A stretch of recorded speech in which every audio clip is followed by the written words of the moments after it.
To second one is on. Okay, Shakshi Dhoni put a picture of Dhoni's daughter.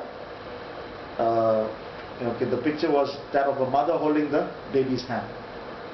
Can you imagine what happened when Joseph first of all held Jesus' hand when Jesus was a baby?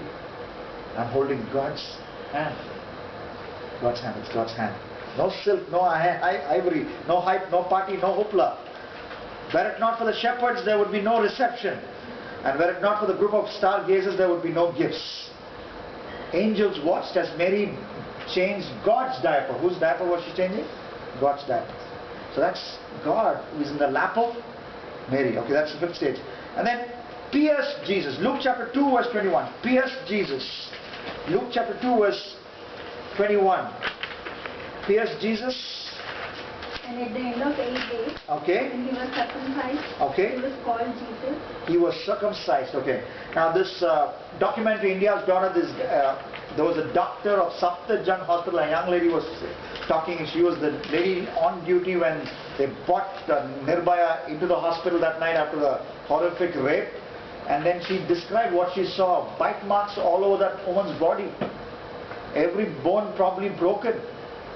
These were the marks on Nirbhaya's body, bite marks and intestines out, all that. You know, it was as if some animals had literally eaten her. Jesus' first cut mark on his body, okay, it was made on his male excretory organ. Jesus was circumcised on the 8th day. Or that is going to be the first cut that he's going to receive, because it's just going to prepare him to receive several more cuts when he's going to offer his body as a sacrifice. And we're going to talk about that next time we meet. The cross, the climax of Jesus' life. But when was the first cut mark? It was through a Jewish rite of circumcision. The pierced Jesus. That was going to be only the first cut mark on Jesus' body. There would be many coming later on. There would be many coming later on. Okay, the next one. Poor Jesus. Chapter 2 verse 24, if you read, when they went to the temple, Jesus' family, what did they sacrifice? They sacrificed a pigeon. And you go back to the cross reference and you find out, can you read Leviticus 12:8? Leviticus 12:8 quickly, and that makes us understand a very, very crucial information about Jesus. Leviticus 12:8. Do you have that? But if she cannot afford a lamb, if you cannot afford a lamb, what should you give? She is to bring 2 doves.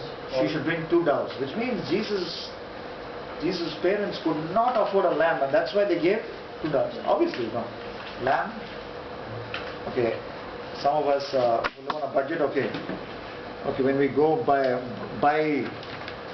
go to the non-vegetarian shop. Okay. We don't do mutton every day, right?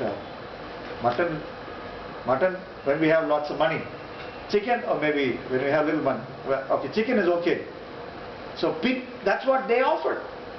They offered chicken, not mutton. Which means they were not really rich and famous. Which means, eighthly, we have a poor Jesus. Now, Jesus, if there was anybody, none of us had a choice about which family we can choose to be born in. Yeah. But Jesus had a choice. Jesus, in coordination with his father, had a choice which family he could be born in. And he chose a poor family. That shows us he deliberately chose to be born in a poor family. And going back to this India's Daughter, one of the reasons why these guys get into this kind of behavior, not only that, there was a particular incident that they showed where this girl, when she was growing up, there was a time when her purse was snatched by a boy. Okay, and then police caught this boy, okay, who snatched that purse, who bought 12 years, 11 years, and the police started beating this boy who snatched Nirbhaya's purse.